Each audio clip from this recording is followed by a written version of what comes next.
Good morning and welcome to the Morning Spotlight podcast. I'm your host, Mike Ham, coming to you as always from the Spotlight Studios in Morristown, New Jersey.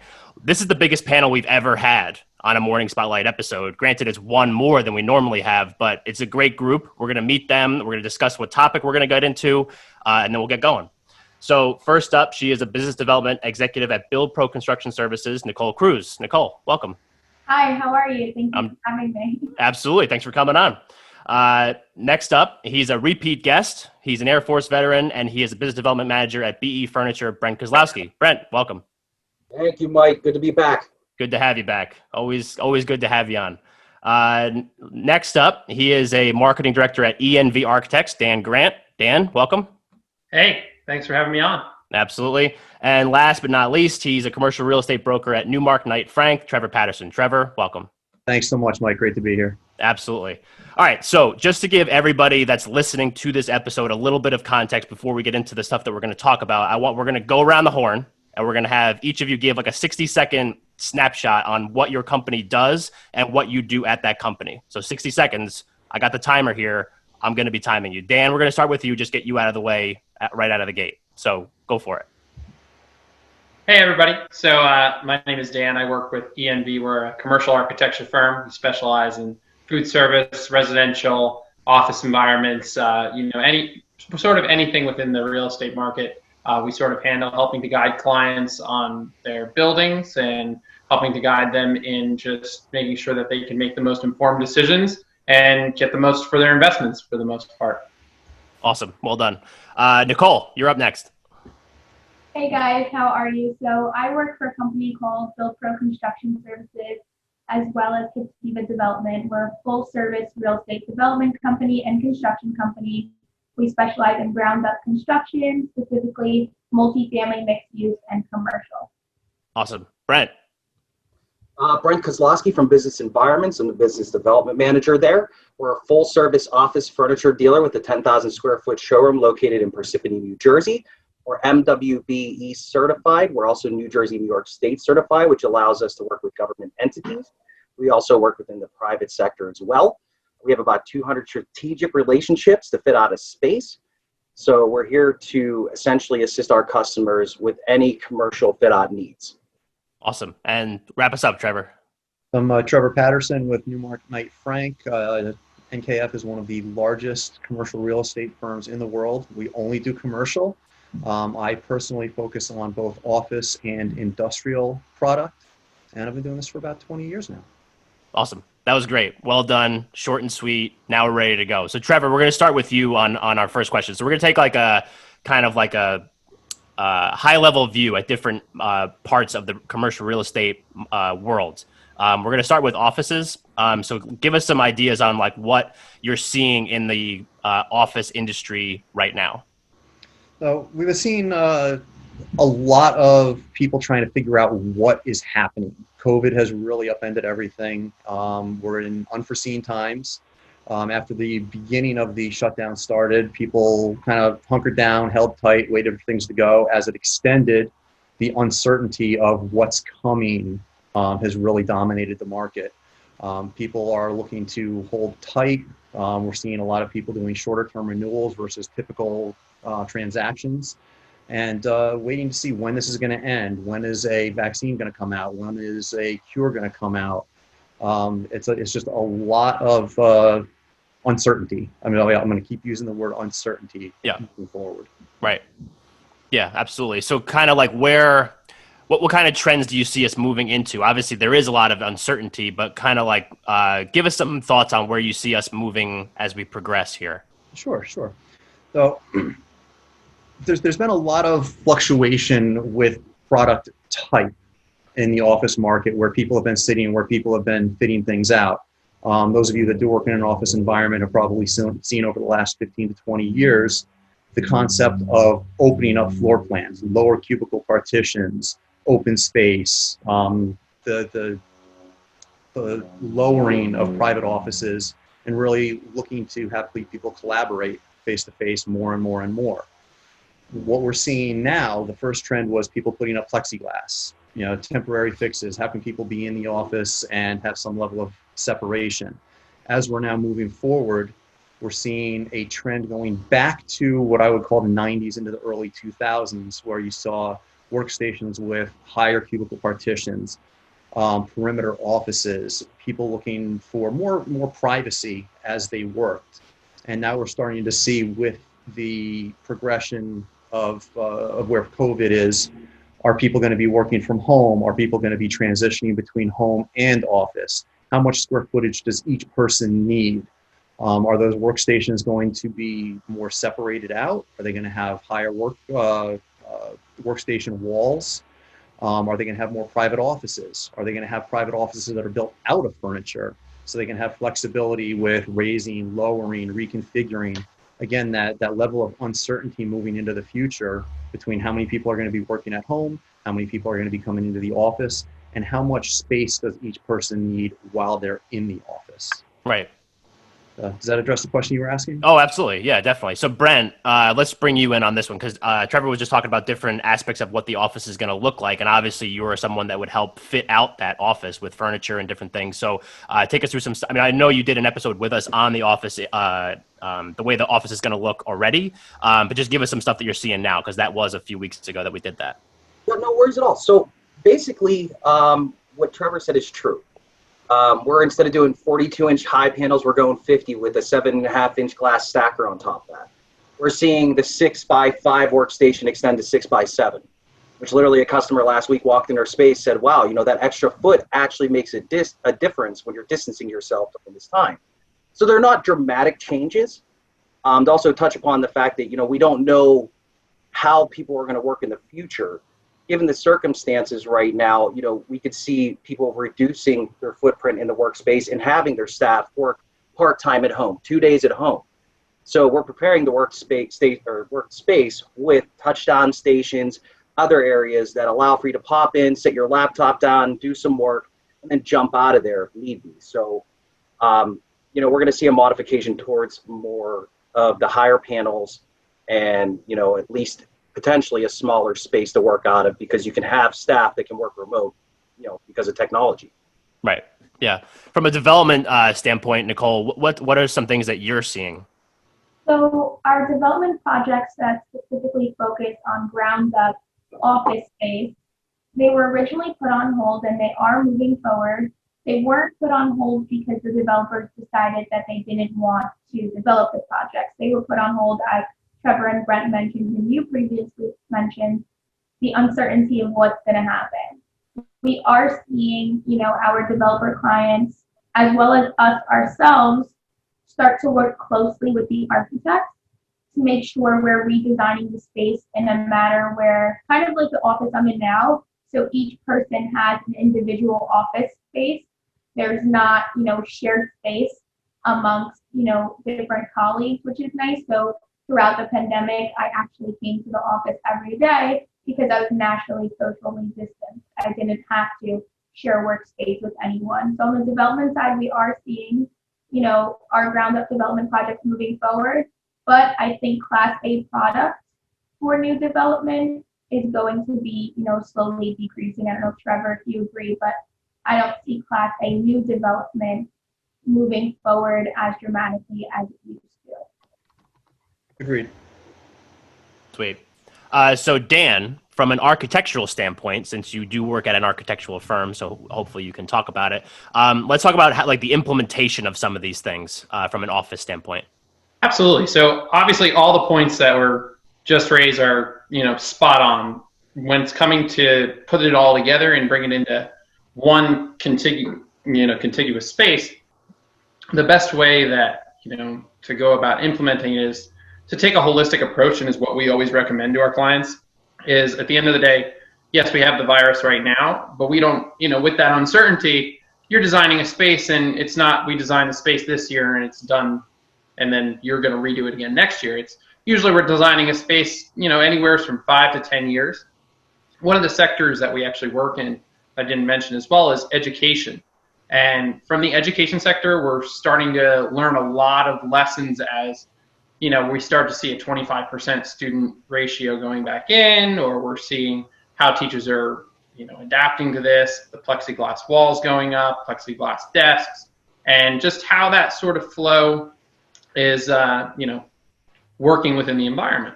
So in touching on kind of everything that Trevor and Brent and Nicole said, what we want to do is still obviously at the discretion of the client themselves, but sort of meld it that it's still an open environment with a lot of modular furniture, so that if this year okay, we need a higher panel wall, we need big dividers to keep everybody separated for the comfort of the staff, then that's what we'll do for now. But that we can remove those walls at a later time, open it back up, or transition the space to be adaptable. And the way that we do that is, what we'll actually do is we can put case working around the space. So you'll have your cafe on the outer perimeter, you'll have maybe your station where you're going to grab your pencils, your pens, your paper on the other side, and sort of keep that exterior perimeter and just keep the open floor plan very open, even sometimes more open, so that we can put in whatever furniture or FF&E we need to add in. Kind of touch on that, just to jump in regards to the development aspect, we are seeing, and I know we're not a multifamily, but with office space, if we do have the first level of retail, we are seeing developers asking if we recommend, as a construction company, doing some office space incorporated into the multifamily properties, because more people are working from home. And then on the development financial perspective, it needs to make sense as a developer. If you are developing office space, what exact office space are you developing? How can you, make the most money for what you're developing? And I think Trevor can assist with touching base on that. So for the Class B products where you have more of those mom and pop, businesses, and they're eventually going to transition to going back into the office, it's figuring out, are they more productive at home? Who's more productive in the office? Can I make more money out of the space that I have now? Do I own this building? Am I leasing this building? So it's a lot of different, areas to touch base on from a developer who's trying to make the most money with the product that they have. Right. And Nicole, just to touch on that, it's a good point, is it's an individual scenario. We all have general ideas as to what's going to happen in the future, but when you're working with an end user, it's case by case. Are you guys tightening down the bolts, going into survival mode, till the next 2 years where business starts ramping back up? Or are you growing? You have a product out there that's really selling right now, and you're going to be growing over time. So you really need to evaluate the scenario and the comfort level of management and their employees in implementing a game plan in response to COVID, or the future of the office space dealing with COVID. And just to add to that too, from an architectural perspective, when we go to design spaces, one of the first things when we walk in the door is we establish a program. And that program, prior to COVID, was as simple as, okay, you have this many staff, this is how many desks you need, this is how many touchdown stations you need, this is how many common spaces you need, and we would sort of program from there. What we're now able to do, and again, touching back from that educational side, which is what we do a lot with cross-pollinating sort of those theories, and that theory is actually getting to understand all of the staff that's in the building. So we're able to sort of do more than just say, okay, you can have this many desks, let's put them here. Instead, we say, all right, what is your staff makeup? And we'll sit down with you and say, all right, so you have this many salespeople, this is your sales department. Your sales department is here, your research department is here, and your operations department is over here. And how are they melding? How are they doing working from home? And we can do everything from room data sheets and area data sheets as to okay, how often is this person going to have to go from this side of the building to this side of the building? And just kind of taking that more holistic approach allows for to figure out who's being more productive working from home, and if we still need that space, and B, who we can kind of move around or shift around to either create a smaller space or just to help with, again, a lot of what we've heard a million times, which are these circulation patterns and creating that roundabout theory that you're not passing people every 2 minutes. I'd like to just kind of tie all of this together, because everybody's points are basically right on. And as that all coincides with people leasing space, that figuring out, what are we going to do? How much square footage do we need? Is it going to be 10 people or 10% of the workforce is going to be flipping back and forth to remote. Being in the office, is it going to be 30%? I just read an article yesterday that I think it's the law firm industry specifically, said that up to 45 to 50% of their staff might be in rotation. And one of the big things that we're seeing now is groups that would typically be doing a 5, 7, 10-year lease term are wanting to figure it out. Let's do a 6-month, let's do a 12-month, let's do an 18-month extension if the landlords will work with us on doing that, so we can determine what exactly we're going to need to do moving forward, because this isn't going to be forever. Yeah. And how much is our work going to permanently change? Then I forget who said it before, but we don't want to build out a space and spend 20, 30, 40, 50 bucks a square foot building something out, and then 18 months later have to redo it all. Right. Worst case scenario, dealing with the customer. They call you in 18 months, they say, hey, what now? Oh, you're gonna have to spend X amount of dollars to go back, so temporary solutions. And that's, and just, free-flowing design. And another instance of that is, when it comes to, we were designing a lot of these collaborative spaces where it's, all right, I'm going to sit with my coworkers in this collaborative space, then I'm going to get up and somebody else is going to sit there. Again, we still want to put those into designs, absolutely, because we're not going to get rid of the collaborative sense. And I think actually this virtual environment actually brought it together that, as you're interacting in a small group in a virtual environment day after day after day, it actually promoted that, okay, I used to kind of stay to the side and do my own thing and then just come in when I need it. And now you were kind of forced into that. But obviously we're not going to go back to the office and step right into a nice little pod and sit within 2 feet of each other. But we need to still have that space that, 3-4 years down the line, you could turn to Brent and say, hey, I want to change out this piece of furniture. I know right now it's just dividing walls. Can we put in, collaborative work area again? So it's having that flexibility and temporary solutions, of course.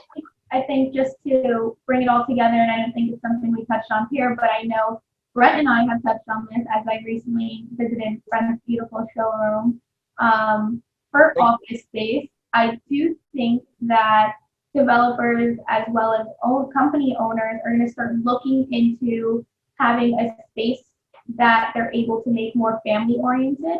So that's something that Brent's office had, where they had a nursery, daycare kind of room in that office. Because one thing we're seeing in office space, as we all know, for a lot of the parents who have children, they had to work from home. It's difficult to work from home and get things done as you have toddlers, or you're having to do, at-home teaching for your children. And then when you do come to work, you obviously can't, on many different companies, bring your children to work. So what do? You have work at home, and then you have a life that you need to collaborate between. So I think that as an architect, and I don't know if you're seeing it, Dan, where you're creating more nurseries as well in the office spaces moving to the future, because it just helps create a more life, work, living environment for your employees. So and I'll tie right into that. Not necessarily have we seen, implementing a nursery. It's very unique. I've actually seen Brent's showroom as well with that. It's an amazing amenity. But you touch on a really, everybody should come out. Touch on a really, really important point. And that important point is, and you'll drive up and down the highway, and I always laugh when I pass, there's a large landlord that has a sign that basically says, hey, it's time to put your pants back on, or you're going to have to go to the office, but guess what? You're going to have to put pants on in order to go back into the office. I refuse. Now I refuse. Anyone that puts pants on right now is a sucker, I think. So, it's sort of that guerrilla marketing technique that, is going to help to sort of, poke and prod at this. But the realisticness is, prior to COVID, we were starting to put, in buildings, hey, you know what? Let's throw we have this beautiful open green space. Let's put a volleyball court. Let's put a driving range type facility. Let's put in a golf simulator. Let's put in these things that are going to entice you to stay in the building. And, at the beginning we were saying, okay, well, those are going to go out the window. There's no way everybody's going to want to go in and get home as fast as possible because we don't want to contract this virus. Stepping forward, obviously there is a lot of light towards that, but what we're going to need to do in order to convince people to go back into the office and what we're starting to see the trend of is, all right, obviously we're designing these buildings for LEED standard, which means you're getting a lot more daylighting in. You're trying to optimize and use glass to bring in light and keep the room at a nice natural temperature. But above and beyond that, we're really going to have to say, all right, what do you have at home that makes you love being at home? And how can we match that in an office environment even more so now? Because, you know, you enjoy the fact that, hey, you know what, for my lunch, I'm going to go sit on my back deck, eat my sandwich, and listen to the birds, and then come back inside. Oh, you know what, I can bring my laptop outside, and I can finish this email chain out here. I can finish this project out here, and then I'll go back. So, do you see where I am right now? Yeah, exactly. Logs, Dan. We need logs. You know, in the office. And logs. Yeah. Lots of logs. Lots of logs. Yeah. Dan, with that being said, really briefly, with the materials, right? So on the construction end, when the architectural firm that you're working with is designing these, you know, different ways to create an office space, it's important, at least for our company, that we're able to help value engineer the project, because it could be great to incorporate glass because you want light and different, you know, environmental sustainable solutions, you know, for energy and different things. But then on the developer's standpoint, it needs to financially make sense too. So, okay, let's add a nursery. How many square feet is that going to take? Let's add a volleyball court. How much rent are we bringing in from the gym? So, you know, for example, my office is in Saddlebrook. We'll be quickly moving to Jersey City, but we have CBRE's office not too far away, and they have a gym, a spa. They have a lot of different amenities in their office building. Obviously, because of COVID, they couldn't have any, you know, rent being generated from those spaces. So on the developer construction end, we need to make sure we're keeping costs low for our developers so it can financially make sense for them. Yeah, It's going to be really interesting to see what's going to happen moving forward, because over the last few years, 3 words that have been really, really pushed is live, work, play.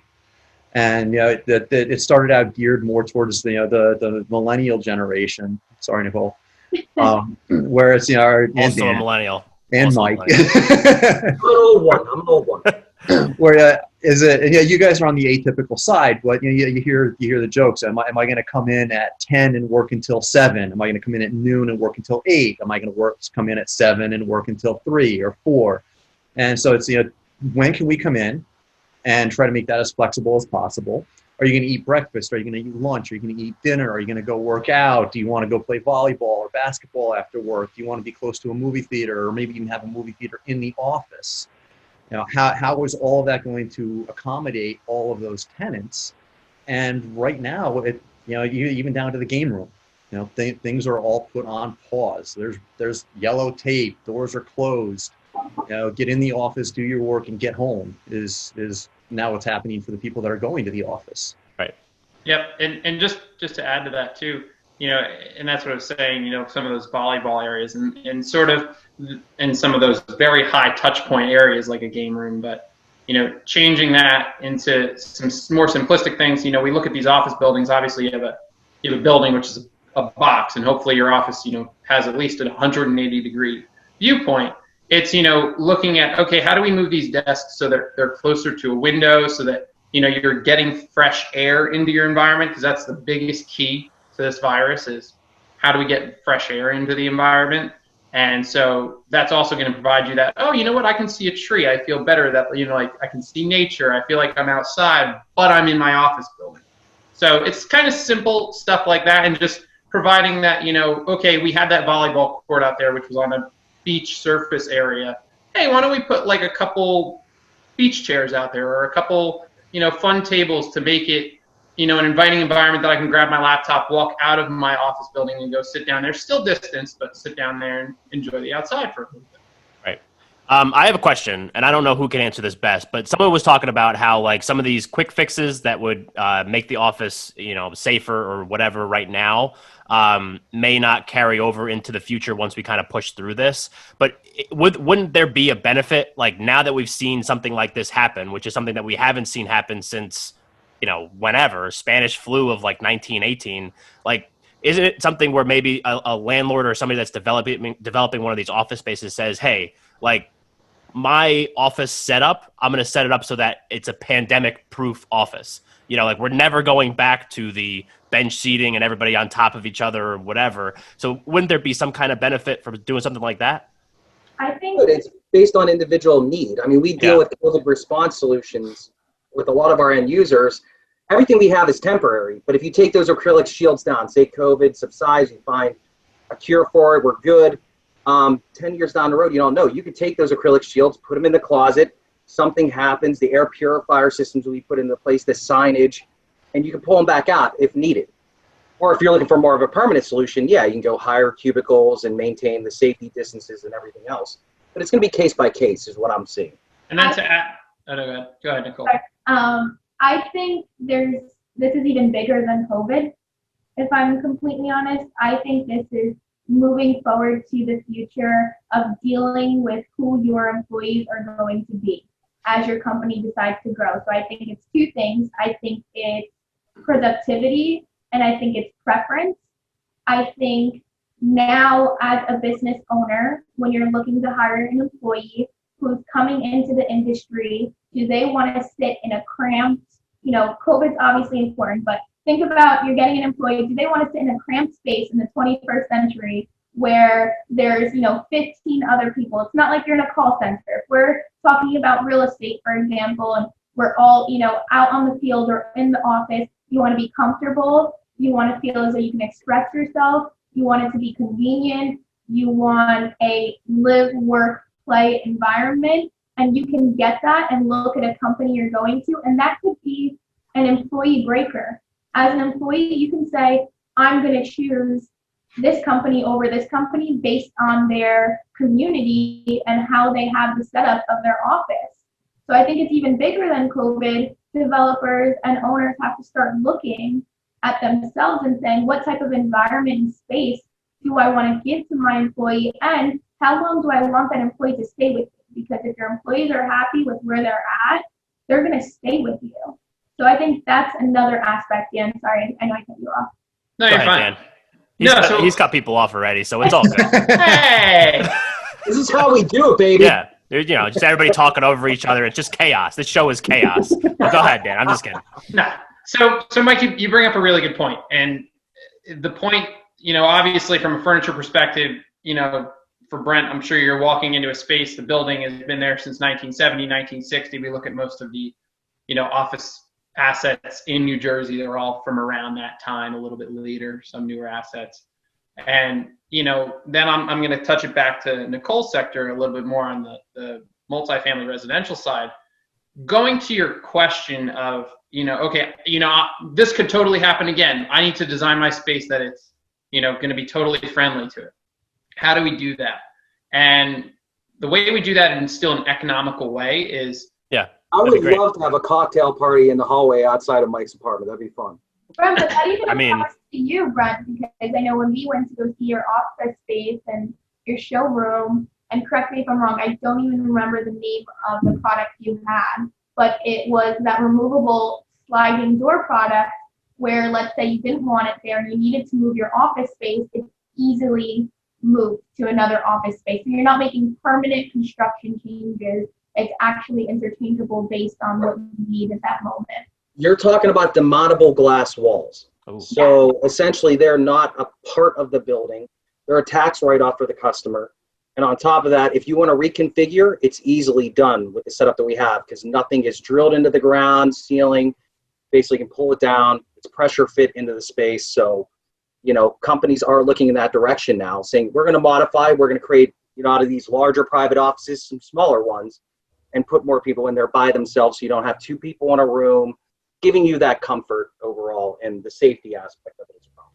And with the comfort and safety, we've been talking about, Dan, you brought up the, multiple uses for a hallway. Some things that I've seen while I've been working with tenants is taking a conference room and rather than looking at doing a typical conference room table, you do ganging tables where you can have a conference room set up. You can have it set up as a classroom. You can break everything apart if you wanted to do an event. And and then bring it into the technology sector where pre-COVID we might be doing this podcast in person. Mike sits on one side with his microphone and asks us the questions, and the four of us sit on the other side and talk amongst ourselves face to face. Right. Well, at 200 square feet per person in an office, we're talking about 1,000 square feet right now. How's that 1,000 square feet going to be used? What's that 1,000 square feet cost? Versus now we're all sitting, in our homes or in an office building, taking up minimal square footage or no square footage in that office space that our employer is paying for. Right. Anybody else? We're gonna move on to multifamily next. But anybody else want to jump in? Last couple points on office. No, cool. All right, we're gonna do multifamily now because Dan brought it up. I talked about my apartment. Well, now we're just gonna go for it. So we'll start with Trevor because you're like our trends guy. You're our market guy. So give us an idea of what is happening in the multifamily industry right now. I have absolutely no idea. Sweet. All right. Perfect. I don't do anything residential. Okay, cool. So, Nicole, you do a lot of multifamily stuff. So let's hear it. So multifamily we're seeing is not going to be as aggressive in cities. Pre-COVID, so I know something we spoke about pre-COVID and then post-COVID. Pre-COVID in areas, urban areas specifically, such as Hudson County, Weehawken, Fort Lee, Jersey City, these urban areas, we saw a tremendous amount of new ground-up development happening. I mean, hundreds of units going through approvals, and these spaces really getting, tenants with new apartments that now cannot be leased. Agents are having a hard time, as well as developers having a hard time getting individuals and tenants into these apartments. They're offering 2 to 3 months free rent. They're offering a decrease in how much you have to pay a month. They're taking huge hits, which on a financial side for a developer isn't the greatest. And you have to do this because have to be competitive with all the other apartments that are also in the area that are, doing price drops. So from a financial perspective, you built this building because you thought you were going to make a certain amount, and now you're seeing changes. We're also seeing more developers go into suburban markets. So there's a change in what market they're going into. They're going into underdeveloped areas where they can be named a redeveloper, potentially get, some type of tax abatement or pilot in place. They can get more land. They can get more density. They're not going to have as much as a pushback. It's going to be easier to get approval. So the suburban areas are where the developers are looking to go, kind of off the beaten path. We're also seeing people avoid crowded spaces. Now, what do the tenants want? They want balconies. They want bigger private outdoor spaces. They want balconies that they can, hang out, whatever it must be, because you can also social distance. Right. They're looking for, 1 bedrooms with a den, because if they're working from home, they don't want to be stuck in their bedroom, kitchen, living room, whatever it may be. They want to be able to get out of that area and have a den or just a separate space, however big it may be, where they can do some work in it. And then we're also seeing a lot of developers push more towards, having different amenities in the building. Granted, they have to weigh out the amenities, being that with COVID, a lot of the amenities weren't able to be open. But long term, they would like more community spaces and amenities. And then on the construction end, we have seen a month to 2 months ago about a 200% increase on lumber prices. So straight up there, reason being, imports and exports, obviously, high demands. What happened with toilet paper, right? Everyone wanted toilet paper and you couldn't find toilet paper. $50 a roll. Yeah, with lumber prices, we saw that those really went up. They have decreased a bit now.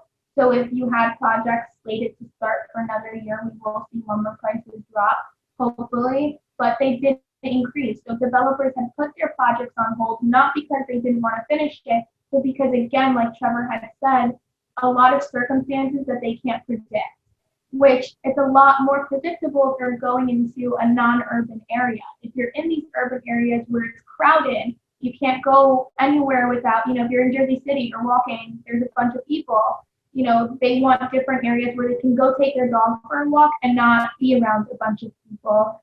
On the construction side as well, we are seeing a lot of developers who pause their projects because they were hoping they could get better prices post-COVID, which isn't the case because a lot of subcontractors are being more demanding, because people didn't move forward with COVID. Now everyone's looking to move forward now that COVID's slowing down a little, and it's a time management aspect as well, right? Materials and equipment is having some delays. So I have a question right off of something you touched on a couple of times of projects being paused. With the flight that we're seeing from urban to suburban areas and the amount of time that it takes, like I've done a number of projects where I've had under contract for years at times to do multifamily. Are you seeing a lot of pauses, not just necessarily pauses, but people coming and saying, I want to rethink, I want to replan what I'm going to be doing here? And somebody may have even gotten site plan approval, but looking to do a change in that site plan to accommodate what's been going on and what's anticipated. So we have a client who's in a redevelopment area right now, and they have full site plan approvals, and they were going to move forward with their CDs, which for the viewers, they're the construction documents. So after you get your approvals, you have to draft your construction documents. Once your construction documents are drafted, that's what you are building. You can't go back unless you really go back. You spent a lot of money in soft costs. So we're working really closely with the architects because we need to make sure we're redesigning the space to fit what we see happening in the future. We had, 600, 700 square foot smaller units in this development where now we're considering, with everything going on, a lot of our tenants are going to want to work from home. There's a train station right across the street. So if they're going into, a job where they'd be in a Class A office-based building, most of the time they're working from home with everything going on. So we don't think we'll be able to lease the units unless we make them bigger, especially for what we're asking. So we are seeing redesigning happening. We are seeing, some developers flip their projects, meaning they went for approvals instead of moving forward. They're going to sell it and they're going to go into a suburban market. Or they're looking for a JV partner. So I think developers are really trying to, one, analyze construction costs, which we're doing a lot with our clients. But again, construction costs can vary. If you're in your budgetary stage, it's going to be different than once you finish CD. So the one main, industry individual we're working with is the architects we can to make sure we can keep the costs down. We're analyzing trends with market to make sure the apartments are, appropriate and we can lease them because we want to lease them. If you have apartments with high vacancies, it doesn't make sense to develop it. And these developers who are doing ground up are completely different than the developers that are purchasing existing. Because if you're doing a ground up, that's an individual who really tries making sure they're creating a model that's going to last and be sustainable. Because if you're purchasing an existing project, you're taking on the whatever, apartments were already there. You might have to do some, renovations or fixing. If you're doing ground up, you want to make it right the first time. So I don't know if Dan, you want to bounce off of Yeah, that? I was just going to say, exactly almost to a T, all the points you raised. And I'll jump back to, what sort of led us into a multifamily conversation, which is, again, going back to, simple things like, again, to have an architect's perspective of, hey, all right, so you're going to build this building, as much as, you're going to look at your, square footages, you're going to say, all right, so we want to have, okay, so we have COVID now. All right, so we were doing a 700 square foot apartment. Let's bump that up to like a 900 square foot apartment. What is that going to do for the size of the building? What is that going to do for material costs? How can we support that load, as you widen the building, as you're widening corridors, as you're widening things? Again, at the end of the day, and we're not structural engineers, but at the end of the day, the wider you make a space, the more you have to have support for it as well. So there's a lot of intricacies that will go into how we evolve that. One of the big things that I think you kind of mentioned, but I just wanted to elaborate on is prior to this in office buildings, in residential, in just about everywhere: restaurants, food service, rooftops. We saw this trend start in New York City when obviously you ran out of space on the lower level of the Manhattan skyline. And you said, all right, why don't we hoist people up and let's start doing stuff on a rooftop. And that then pushed out of the, New York City market, pushed into New Jersey. It started doing, Jersey City, Hoboken, rooftop establishments. Now it's pushed all the way out to suburban markets where, I think right now in Morristown, they're still projecting to do a rooftop concept on a restaurant. And most of these amenity spaces for residential pieces are, adding that rooftop. And that, I think, is going to be a pivotal point to include those green spaces, those rooftop areas, those communal spaces that you can go out to a courtyard. And, again, I live in a house. I used to live in an apartment. When I lived in an apartment, it was as simple as I would take my laptop and I could go sit out on the grass in front of my apartment just as long as I wasn't inside. So if we can, accommodate that in any way, that'll sort of offset it doesn't really offset it, but it kind of offsets the fact that we're having to take more square footage, we're having to build a bigger space. But that being said, from a development standpoint, twofold.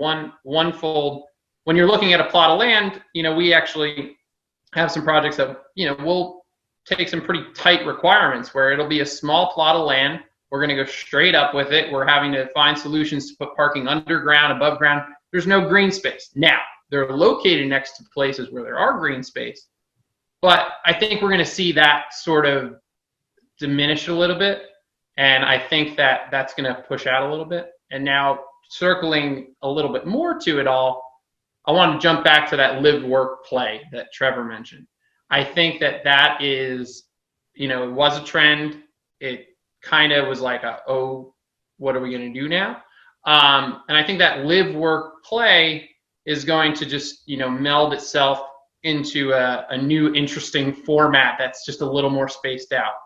And it'll kind of provide us an area where, again, you have an outdoor courtyard, you have that rooftop space, but you're able to, maybe go downstairs to an office that you can open your windows, or, there's my favorite is when I go to these restaurants and they have the garage doors that open to provide a whole, indoor space. There's a restaurant out here in Morris County. I know that, they have the whole exteriors garage doors. And I always joked, I said, as soon as they allowed outdoor dining, I don't know what the actual restrictions they had, but if they opened all their walls and all their garage doors, it was an open space. It was essentially a building with, just a roof. But when you're doing your work at a desk and then you go out and you try to get sorry, I didn't mean to interrupt, but you try to get a breath of fresh air, you want wide and open. So you want to be out away from people, but when you're working, you want to be in your own comfort area. Yep. And of course we do have winter. I'm sure that the question that a lot of people listening to this are going to say is, well, okay, that's cool. Right now it's nice outside, and we've been in COVID when it's nice outside. What about winter? And, when it comes to winter, that's where it becomes a challenge. And that's where, even with the price of glass, it's where, you start to look at glass and how do we bring more daylighting, and how do we bring more natural, lighting in. And that's looking at a lot of different, when building new buildings, where before, of course we focus on everything when we're designing a building. It's not just, all right, we're going to face the road. We look at where is the sun rising, where is the sun setting? And we look at, if we orient the building this way and we're putting, let's say the 1-bedroom apartments on this side of the building, the 2 bedrooms on this side, but chances are the 2 bedrooms are people that have families, and families are up earlier than the people that have 1 bedrooms. A lot of different parameters that you could think about. And it's taking all of those, going back again to that holistic approach, it's taking all of those factors and saying, okay, and sitting down with the key decision makers, the key residents of that future building, and saying, what is your schedule? What is a day in your life like? What do you, and of course it's going to change, and then making sure we orient the building in that way to allow and emit proper daylighting in, especially when you're working from home. And, Nicole also mentioned adding that office environment in. One of the biggest things for, I want to say, anti-stress is you should not work in the same environment that you're sleeping in. And that means like, don't put your desk in your bedroom. It's going to lower your, rate of productivity because you'll just be in the same room for many, many hours. And Dan, I want to touch on something that you said a little bit before about the restaurants with the open doors and the concept. I mean, there's no question your restaurants have been crushed in what's been going on. 25% inside for New Jersey. Outdoor seating limited. If you're indoors, you got to wear a mask and then sit down. But you mentioned winter coming up and what's going to happen with winter. Now, I have an entertainment area outside my house, and I've been looking for a few weeks now for an outdoor heater, one of those big 6-7 foot tall tower heaters. Can't get them. All the restaurants, all the bars, they are snapping those things up. Even the cheap dinky ones, just to have it so they can maximize their outdoor seating as the weather gets cold. Yep. We're seeing tents going up. We're seeing the heaters going up. It's everybody trying to accommodate as much as they can to not continue getting crushed. We're seeing, I'm sure all of us know small business owners. And I have a number of friends that are in the food industry. And those that have been able to remain open are just getting by the seat of their pants. Yeah. And I don't know many restaurateurs that are doing really well. That's been doing takeout.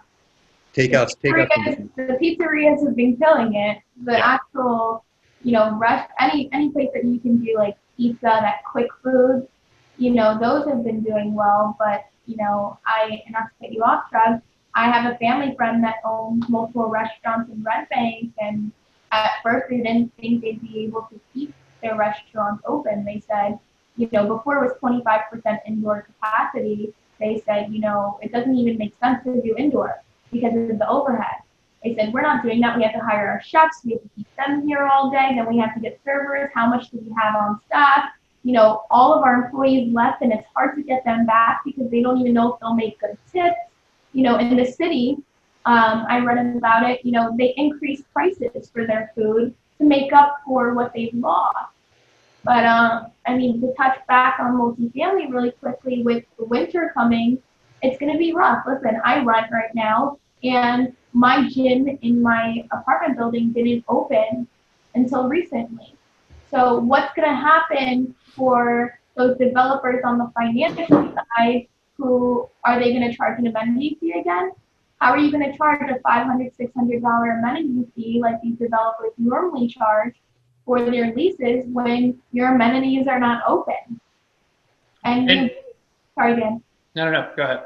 And moving forward, we do want more community spaces in our buildings.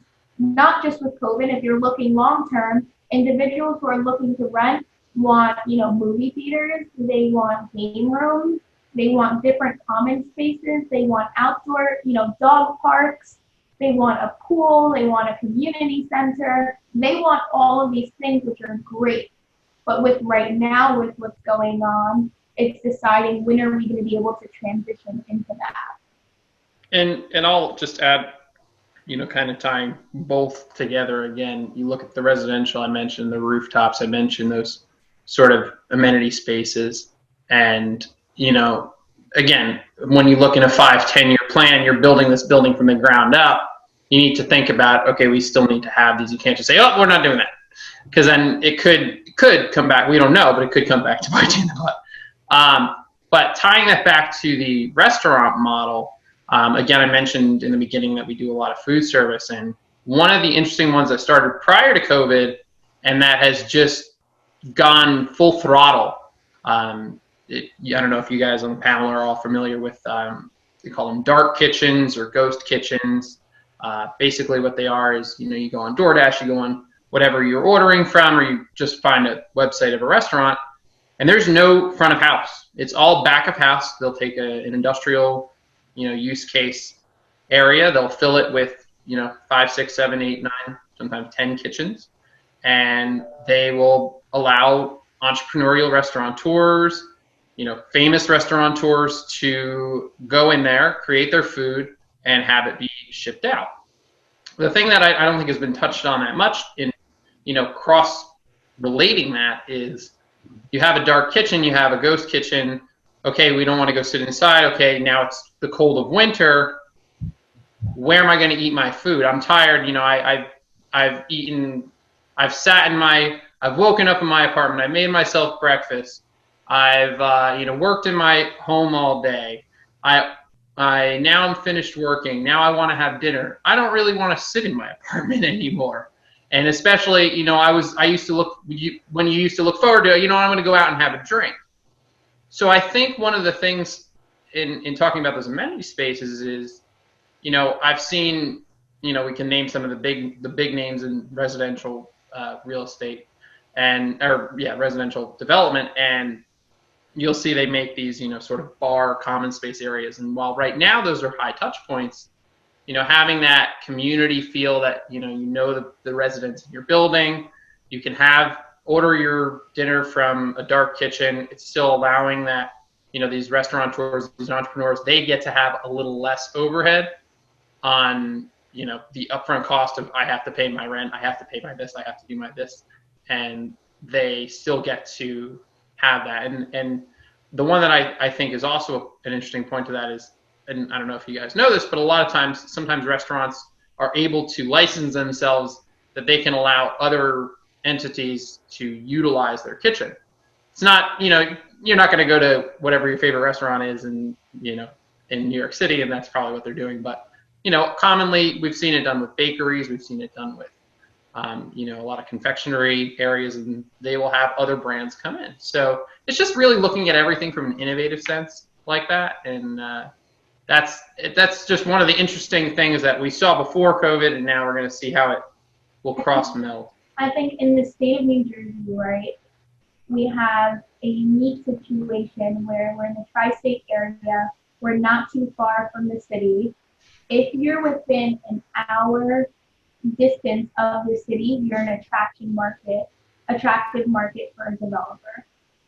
Doesn't matter if you're in Hudson County or Essex and more of the urban areas, but if you're within an hour, even maybe an hour and a half driving distance, you're an attractive area. So as a developer, I think the one thing we're going to be looking for, and the one person we don't have on this is a lawyer, because we have every aspect of it, is having the town and community support with new development. Because boy, if you do not have the town and community support or the planning board support, you're not getting anything done. And that's the hardest thing you face in the state of New Jersey for new ground up development, is the support of the planning, zoning, community. You have just certain individuals in the community that come out and say, I don't want that rooftop amenity because it's going to make noise and it's catered towards, younger, individuals. And well, then guess what? You're going to have a difficulty passing that. But you needed that amenity space because that's what's going to help you bring the tenants into the building.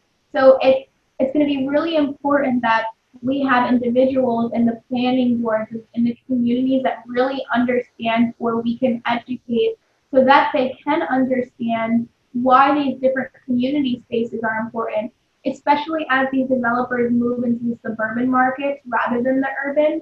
Because the urban, you do get a push in the urban, but not as much as a push because you have so many other comps in the area of different apartments. Now, when you're going to suburban markets, which are more desirable for a developer because you're getting one, land at a cheaper price, which will help you, have higher profits. Two, you're able to get bigger units because you have, larger land and it's cheaper. So if you're going on the construction perspective to Jersey City, per se, you're paying a lot for the land. You can't get as much density, meaning not as many apartments, and you have to go up.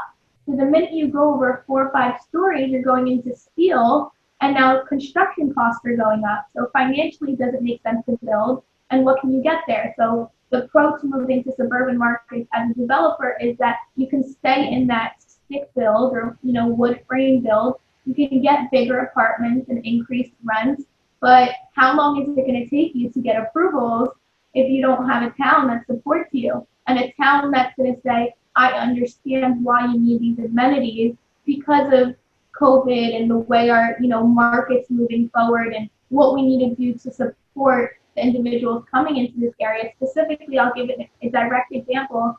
Our office in Texas, we can go into Houston, propose an idea, and then next week pick up, approvals and permits.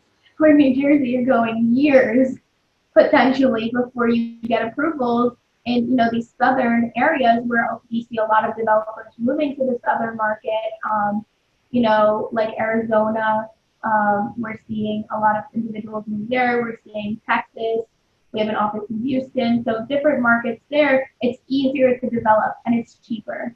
So I have a question that's also going to tie us into another sector, and I don't know if you're ready to go to part. This is the last question on multifamily because we have exhausted multifamily. So we're going to go into retail next. I'm going to try to take back control on this. So you could ask this question because I'm sure it is going to be great, and I'm sure Nicole was going to give a great answer, and then we're moving to retail. All right, go. Oh no, so I was actually going to ask a question, tying the multi into whatever question it is. Into industrial actually. Oh, okay. So you're just going to change the course of the show that I had planned. We'll do industrial next. We'll do industrial next. We'll let you run. We'll let you run the show for a little bit. It's fine. Take over. About Dan. It's all about Dan. This is unbelievable. Hashtag trendsetter. I am looking for a co-host. So I guess this is just you just jumping into that thing. Mike, if you want to have a co-host and you still want to talk, Dan's not your partner. Hey! So I have to change my shirt, put his face next to my shirt, my face. I haven't, Nicole, you were talking a lot about looking at development in more wide open areas. And what that continually had in my brain is this one industrial client who's currently taking a stronghold in Sussex County in New Jersey, and is buying up much of a town that was always known as a farm town, Newton. This tenant is, developing now not only the industrial buildings, but now calling for, now we need housing for all of these workers. Can you build us residential build? So, my question comes to that is, Trevor, how are you seeing in the industrial market? How are you seeing, we've commonly heard, I was sitting in a trend seminar prior to COVID saying, industrial sort of hopping, it was going to New Jersey, but now it's just hopping over New Jersey and going straight to the rest of the country. We have sort of these farmland areas that we want to preserve as farmland areas, but we are still seeing these industrial clients start to break into there. How do you see that melding now you're working from home for that administrative staff, but you have the industrial building there and you need the housing? I think you kind of get That's a pro question. So you started out with this being a multifamily question for Nicole, and I lost it. Yeah, you're out. I'm going to throw out. I'm out. My question was just to say, how are you seeing like the industrial market sort of? Trevor, let's talk about the trends that you're seeing in the industrial industry. Yeah. There we go. We love you, Dan. We love you, Dan. Boom. You just got to hit it. Yeah. The industrial market. The industrial market is absolutely on fire. The two biggest deals that I've done in the last 18 months have been industrial. One was for what's called nutraceutical production, rather than pharmaceutical. It's vitamins, supplements, nutritional things that you would have at your home. And the other one is logistics. Logistics is what's taken over. I mean, any group that's doing multi-market logistics, for the most part, is doing well if they're doing their job right. I did 200,000 square feet in California for a logistics group, where today, actually, I've got one of my colleagues running my client out for another 150,000 square feet. On a national basis, industrial is great. For New Jersey, we actually just came out with our Q3 report, and I'll compare office to industrial. Office markets in New Jersey, the vacancy rate on average is going to be you're going to be looking at almost every market north of 20% vacancy. Sub markets are going to be 30% north, and some are approaching 40%.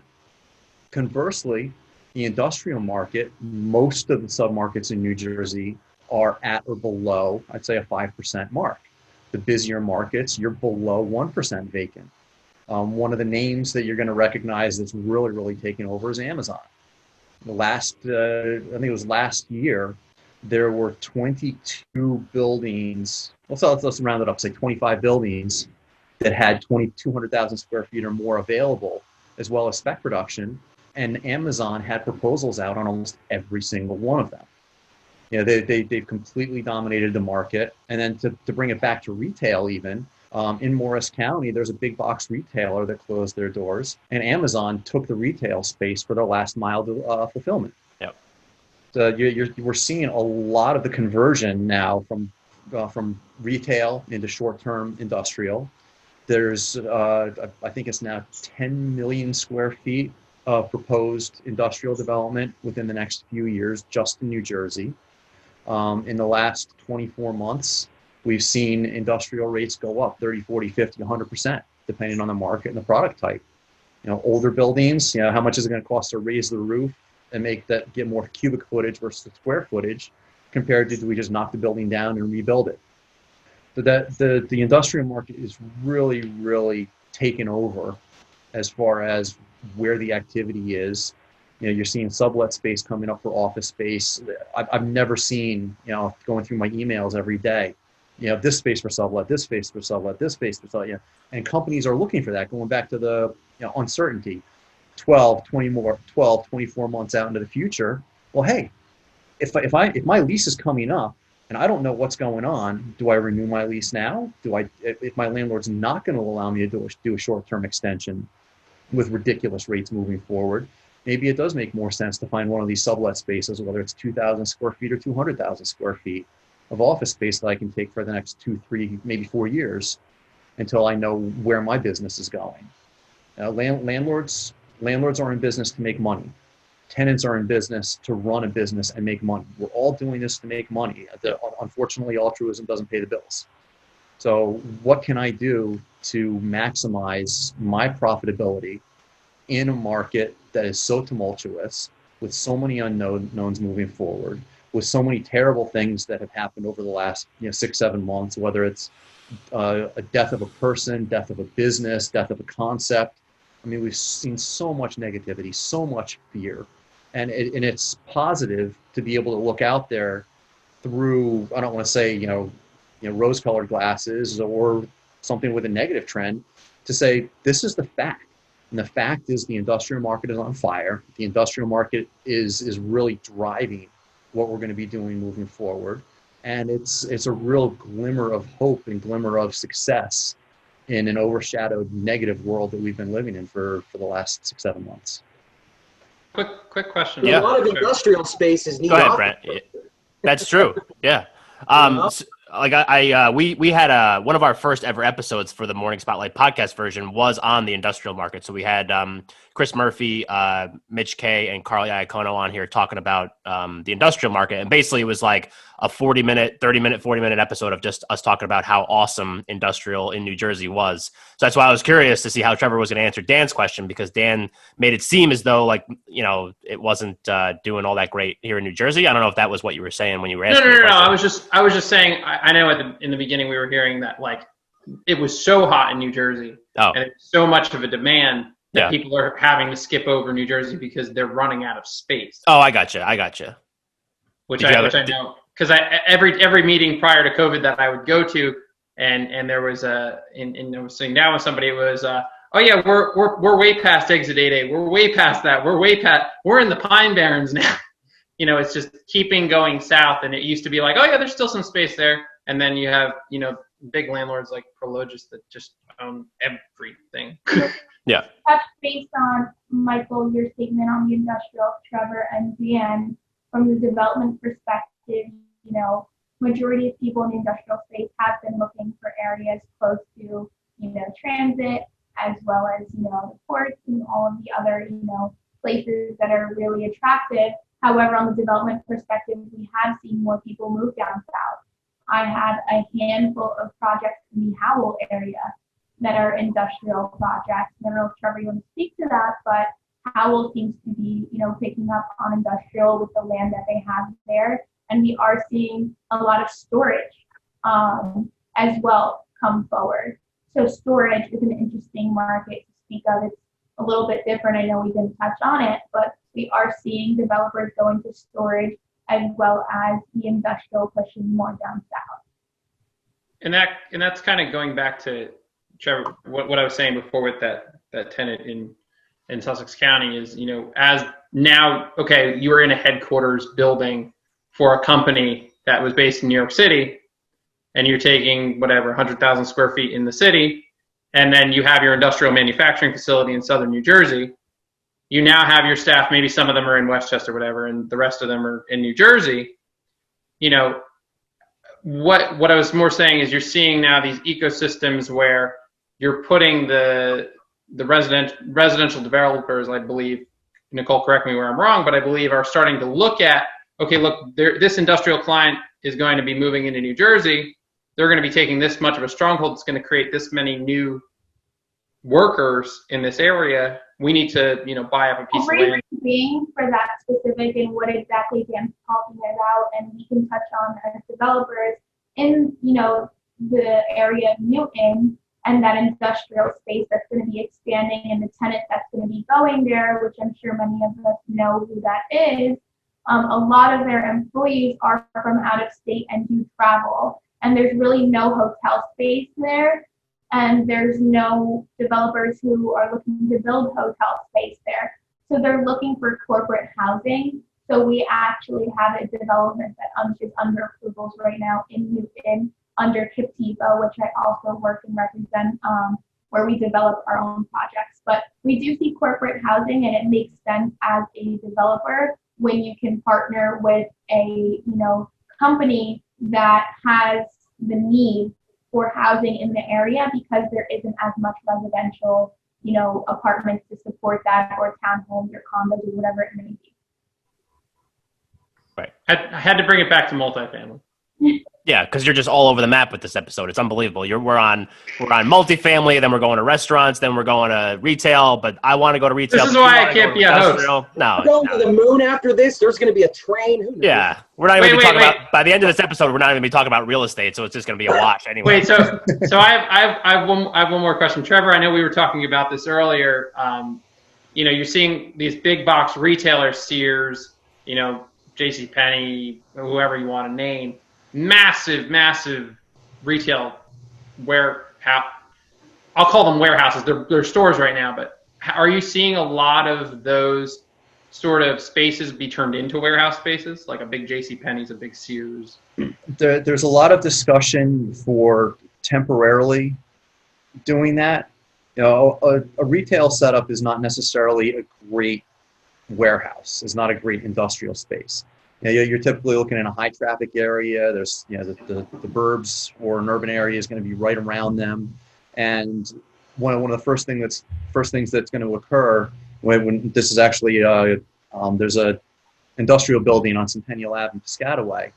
And I had taken a client there to look at it while it was under construction.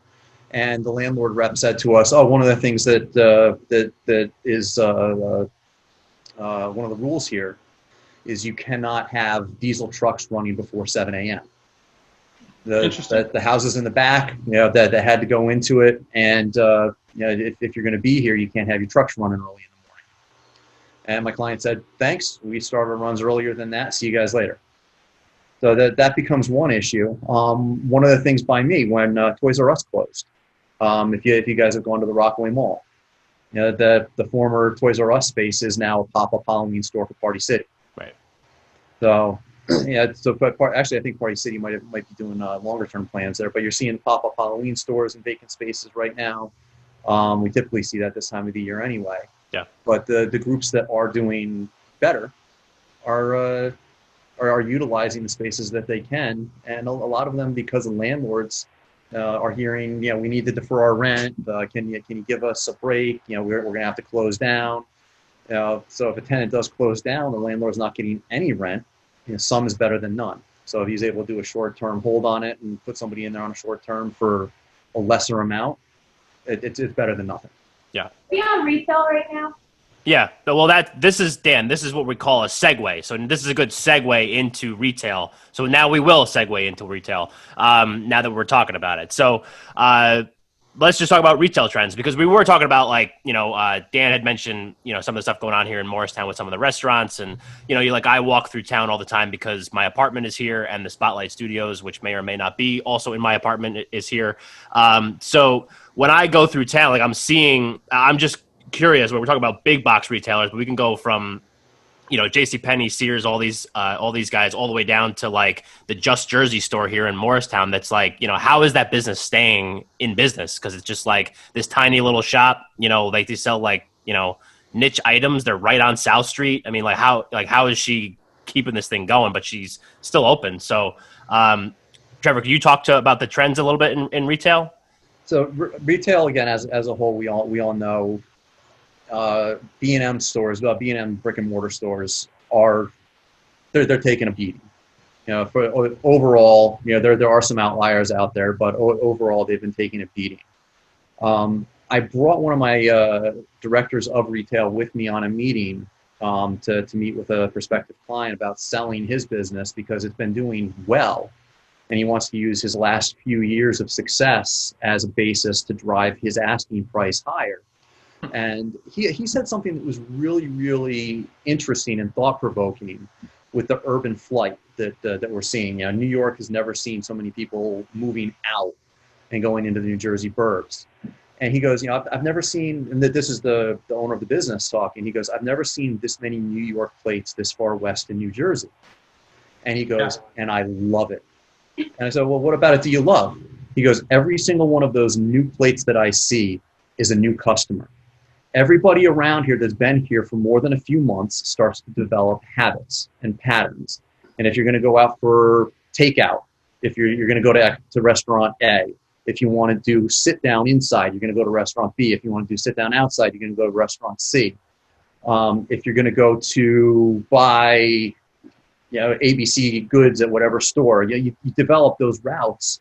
And for him, he's like, if I can get those people to get their new habits into my business, that's going to be a new long-term customer for me. Yeah. So the retailers that are looking forward and are looking to drive new business as it comes out here, because the population's growing, and we're running out of land. The further east you go, the tighter the population gets. The further west you go, the more spread out we are. So these people that are coming from the urban areas into the suburbs, they're starting to look further west. And that western drive is really starting to make people think about what their future retail business is going to be. Right. And Mike, a question that I would have for you in speaking towards retail. Obviously, you live in. Huh? Yeah, go ahead. Obviously, you live in Morristown. Yeah. Morristown, I think, is such a unique area. And I say that because you have Hoboken, you have Jersey City, where it's, okay, we have our own little metropolis, but we go to New York City. Or New York City comes to us. Yeah. You have Morristown, which is, 35 miles away from the city. And yet, I think, definitely COVID took a huge toll on it, and it went down and everything along those lines. But now as we head into the fall season, I agree exactly what you said, Trevor. A lot more New York plates are out this way. Yeah. And with that, everybody hears of this town, Morristown. I'm going to, I heard there's good restaurants here. I heard it's nice. So are you seeing Morristown picking up now? I mean, just out your window even? Yeah. I mean, listen, it's not like it was when stuff wasn't closed down. I mean, like, you're not seeing like Iron Bar and Revolution and all these places packed with college kids like on a Friday, Saturday night, obviously. But like, the one thing that I think is awesome to see, and like, we have been, graced with some fantastic weather over the last, especially on the weekends when, outdoor dining, it has been so prevalent. And what was cool was, like, they started taking up some of the parking spaces in the streets at some of these restaurants to give the restaurants more outdoor dining space. So when you go through town, like on Thursday, Friday, Saturday, even like a Sunday, you'll see these restaurants and like every outdoor table is full. Like, you need to make a reservation in advance. Even like some of the places that are doing the indoor dining, like I did indoor dining at a place right down the street from my apartment at town. And that was great. I mean, like, they have all the tables spread out. It's perfect. They're getting it done with what they have. So like, I think, like, granted, there have been casualties of this, right? Like the Pancake House closed down, RIP. love that place. There's other places that just haven't been able to, make it through, just because they Morristown Pancake House just didn't have the outdoor area to do outdoor dining, and they weren't going to do takeout because normally, how often are you doing takeout breakfast, like a full meal breakfast? If you do like a bagel, you do whatever. But like if I'm going to breakfast, I'm going to sit down and have it. There have been issues for certain places, obviously, but I do see Morristown as a place that's because I do agree with you. There's not, you're not going to drive necessarily all the time from Morristown to Hoboken to go out to eat, or to New York City to go out to eat, or to wherever, fill in the blank, Red Bank, any of these places. You live here, you live in the area, you live in Morris County, Morristown's your spot. And I think that that's helped it kind of, at least kind of keep itself going pretty well. Over the last however long this has gone on since they started doing outdoor dinings, 5, 6, 7 months. So I think that Morristown has, at least from my perspective, I don't know, I don't talk to these business owners all the time. So it seems like places are doing as good as they possibly can be given the circumstances. Yeah. And I'm wondering if that's going to extend to a lot of these other, where a lot of these mom and pop shops are in sort of smaller CBD, central business districts, and if they're going to start to, kind of expand from that. Because again, if I live in where I live and I want to drive 30 miles to Hoboken, I don't want to do that anymore. I want to drive 10 minutes to a local area. So yeah. I'm just curious to see how that's going to play out with retail. Yeah. Well, the one reason why I wanted to live in Morristown was because it had all the stuff that I would want from, an area, right? So it's it has the restaurants, it has the bars, it has the retail stuff, it has the green, it's got the movie theater, it's got the Mayo Pack, it's got all these places that gives you stuff to do. But it's not like a Hoboken or a Jersey City or a Manhattan where it's all packed in on top of each other. It's a lot of stuff to do, but it's still spread out. So I think in this type of situation where you have, people that are, some people are concerned about being too close to somebody, but all of a sudden you go downtown to a restaurant in Morristown and your table is definitely far enough away from the next table, I think from the construction standpoint, we are seeing, QSRs being consistent. So on the construction, we're still building Popeyes, Wendy's, Wawa's. Those are still going up with no problem. We're not going to slow down in that area at all. We are seeing in restaurant space, obviously, less interior fit outs and built-to-suits for our clients. But I think that this is when, the people in the industry, specifically the hospitality restaurant industry, you're going to have to start getting creative on how you're going to make things work and working with architects. And, I think for the next generation in general, moving forward with real estate, and I talk about this all the time, we have a huge age gap in this industry. We have people who have been in the industry for a very long time, and then individuals who are coming into this industry, and then there's a big gap. But what we need to look at is the consumer, right? So when, as a person going into retail, what are you looking for? So what I saw in the city happening a lot, and I loved it, I've gone to a lot of them, are these pop-up experiential, experiences that you can go to, and they're considered retail, right? And they need to start doing it more in Jersey, but basically, a candy pop-up where, they'd rent out a space and every single room would be a different experience, and it's very Instagrammable, and you can take pictures, and it's, $35 to $50 a person to get in, and, you're having a bunch of different people, and they're still doing it with COVID, just obviously social distance and, one group at a time, but it's figuring out how to do retail in a more creative way. And also, if we talk about retail and stores specifically, we can use American Dream as a perfect example, right? Everyone knows American Dream. American Dream just recently, it just came out, I read it on CoStar, it went from pre-COVID, 55% entertainment and 45% retail to 70% entertainment and now 30% retail, because of a lot of those retailers went out of business because of COVID. Not only that, but now Disney is doing a study at American Dream to see if they can open, an entertainment center there. You have Nickelodeon, you have Angry Birds, indoor mini golfing, all of these different experiential things that really the only places you can go is Six Flags or Hershey Park or but there's nothing really near the urban areas where you can do these experiential things. I live right by MetLife, and I just saw recently over the weekend they had like a interactive dinosaur drive-through experience. So growing up as a kid, I remember doing a drive-through at PNC for the lights for Christmas, and you'd see the lights was kind of like that, but they had 3D, 12-foot different dinosaurs that you were driving through, and you paid per car, and it's an experiential thing. So investors, retailers have to start really getting creative with the way that they're going to get the consumers in. Restaurants are going to have to get creative on adding outdoor space that has some sort of, can change for the summer and can change for the winter based on COVID. So it's really going to be getting creative. And like, Michael, you said you live in Morristown. I live in an urban area as well. As developers, where you're seeing a lot of developers start to have more mixed-use apartment buildings with restaurant space and bars trying to get liquor licenses. When they go into suburban communities, that's going to be a hot spot not only for the tenants in their building, but for the community to come to as well. Right. So everyone will be able to have that interactive space in the building. Yep. All right. So we are going to move this into our closing segment now. So it's called Under the Spotlight. We're going to put each of you under the spotlight. We did discuss this before we got on, so hopefully you've thought about something. We've talked about a ton so far. And we could probably just keep going on some of these things, but, we got to... With this cast of characters, seriously. We'll be here till 6 p.m. I know. We got to stick to a schedule here because, Right. So under the spotlight, we're going to give each of you a chance to give your final thought. So we've talked about so much stuff, like I said.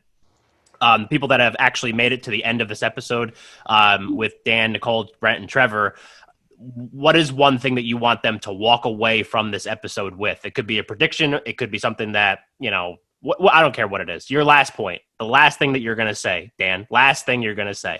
So actually, Brent, we're going to start with you because we haven't heard from you in a while. So we're going to put you under the spotlight first, and you've already been under the spotlight before, so you kind of get what we're looking for. So show us what you got. Okay, so we are talking about a lot of different scenarios today. What came to mind to me was adaptability. These small businesses to these larger corporations, they're going to have to be able to adapt. They're going to have to be flexible. They have to be open-minded. If they need help in that process at all, I know anybody on this panel can help them out. Reach out to us if you need help planning your space, looking for new space. We're always here to help you in this uncertain time. We don't have a conclusion. We don't have an ending to the story that's going on right now. But all of us here are for you and here to help you. Great one. Dan, you're up next. I'm going to keep it nice and short and sweet. Thank you. Not. No, I mean, the whole overarching of my points were going to what Nicole said. Creativity is going to be paramount in innovation, and paramount as well as, just holistic approaches. When you look at what you're doing, make sure that you have a great team beside you.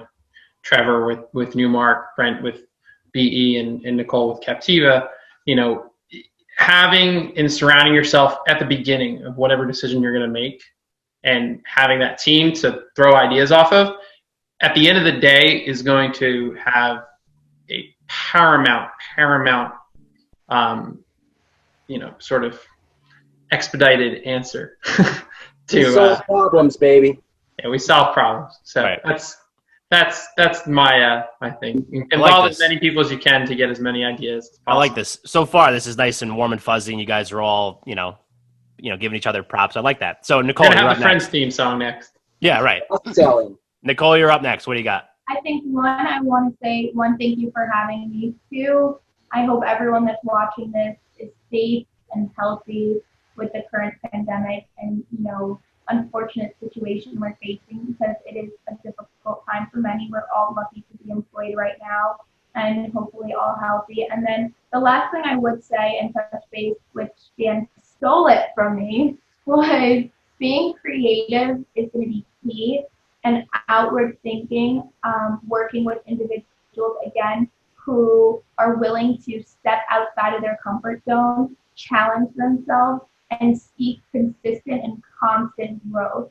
I mean, if you're in any area of real estate, now more than ever is the time to start thinking outside of the box and get out of that inbox in your 6 foot little, social distance area of what you're used to seeing, and start thinking towards the future. So I would say start surrounding yourself with individuals who are willing to challenge you in that way.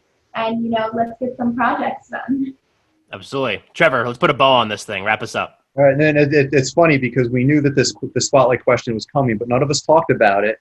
And what my thought is actually tying the other three together. And Brent actually used the word that I wanted to use, which is adaptability. And something that I had heard some time ago is the survival of the fittest is not really about who's the fittest and who's the strongest, but it's who's the most adaptable. So stay strong, be creative. This is not going to last forever. Adapt the best way that you can. All of our business models have had to change because of it. And those that can adapt the best are going to come out of this the strongest. Cheers. Cheers. Absolutely. Yeah, that was great. Well, into that, man. Right. So, all right, that's going to wrap up our show. For everybody listening, I want to thank Dan, Nicole, Brent, and Trevor for coming on with us today. For everybody listening, if you want to be a guest on the Morning Spotlight, if you want to hear us talk about a specific topic, make sure to email us at themorningspotlight@gmail.com or go to our website, themorningspotlight.com. Fill out the form. I'll get back to you as soon as I can. So, Dan, Nicole, Brent, Trevor, thank you again for doing this with us today. Thank you for having us. Absolutely. Absolutely. And everybody else, thanks for listening. We'll catch you next time.